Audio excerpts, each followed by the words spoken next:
অনেক মুফতি মাওলানাদেরকে সমাজের বুকে এসে আপনার ওই আমি কদিন আগে শুনছিলাম, আমাকে একজন শোনাচ্ছিল, আমি কষ্ট পেয়েছিলাম, বুঝলেন। আমি কারোর সঙ্গে চলি না আলাদা ব্যাপার, কারোর সাথে মিশি না আলাদা ব্যাপার, আমি কারোর সঙ্গে চলবো না চলবো আমার ব্যক্তিগত ব্যাপার, ওখানে আপনি মাথা গলাতে পারেন না। তা বলে একজন আলেম মানুষ সম্পর্কে আপনার আমিরুস শয়তান টয়তান বলা আমি আবার সমর্থন করি না। কথাটা বুঝতে পারছেন? এটা আমার নীতির বাইরে। কথাটা আমার বুঝতে পারছেন না? অতএব কারো বিরোধিতা করতে গেলে ব্যক্তিগত অ্যাটাক করে বিরোধিতা করো না, কারো বিরোধিতা যদি করতে হয় গঠনমূলক করো। তার কোন জিনিসটা তোমাকে খারাপ লাগছে তুমি সেই কথাটাকে খণ্ডন করে দাও মানুষের সামনে। এই যে আমার কথা খারাপ লাগছে নাকি শুনতে, ব্যক্তিগতভাবে আলেম ওলামারা সে যে দলেরই হোক, যেমনই হোক, যে এরই হোক, যেমন ভাবেই তারা সে চলুক, এমনকি দেওবন্দীদেরও যদি আলেম ওলামারা হয়, কেন আমি বলতে যাব? তোমার যেটা পছন্দ হচ্ছে না তুমি সেটা বলো, মানুষকে বলে দাও যে আমার রাসূলের ফ্যামিলিটা ভিখারি ফ্যামিলি ছিল না।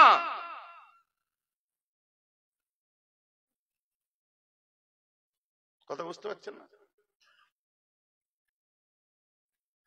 তোমাকে এমনি যদি বলে না হয় আমিরুস শরীয়ত ভালো লাগছে না শুনতে, তুমি বলো না, আমিরুস শয়তান বলতে পারো না একটা আলেমকে, একটা মুফতিকে। কথা বুঝতে পারছেন তো? কারণ এই শিক্ষা আব্বার কাছে আমি পাইনি, কারণ তারা আলেম ছিলেন। এই শিক্ষা আমার বড় চাচার কাছে আমি পাইনি, আমার দাদু মুফতি আজমের কাছে পাইনি। যারা জোহদের মাকামে আছেন জিজ্ঞাসা করুন যে তাদের হালটা কি হয়। এখানে বহু তরিকা মশকরা মানুষেরা আছেন। আমার মুসলমান খেয়াল করে শুনে রেখে দিন, অনেক ধনী ছিলেন আব্দুল মুত্তালিব, অনেক সম্পদের মালিক ছিলেন। ইনার 10টা সন্তান হলো, এবারে ঠিক করলেন একটা সন্তানকে আমি আল্লাহর রাস্তায় কুরবানি দেবো, যেহেতু আমি ওয়াদা করেছি। 10টা ছেলের নাম একটা কাগজের মধ্যে কিছুর মধ্যে লিখে ফেললো। আর যখনই একটা কাগজ আস্তে করে তুলে দেখা যায় আমার রাসূলের আব্বা জানের নামটা উঠেছে, সব থেকে ছোট সুন্দর দেখতে ছেলে। মনটা বড় খারাপ। তো আমার রাসূলের আব্বারা 10 ভাই ছিলেন, এক মায়ের পেটে ছিলেন 2 ভাই, আবু তালেব আর আব্দুল্লাহ।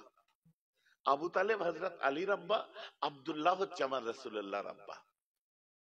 আবু তালেবকে ডেকে বললেন, দেখ বাবু, এত কষ্টের সন্তান ফুটফুটে কদিন আর দুনিয়াটা দেখলো, আমি আল্লাহর রাস্তায় কুরবান করব বলেছিলাম, নাম উঠবি তো ওঠ, আব্দুল্লাহর নামটাই উঠলো।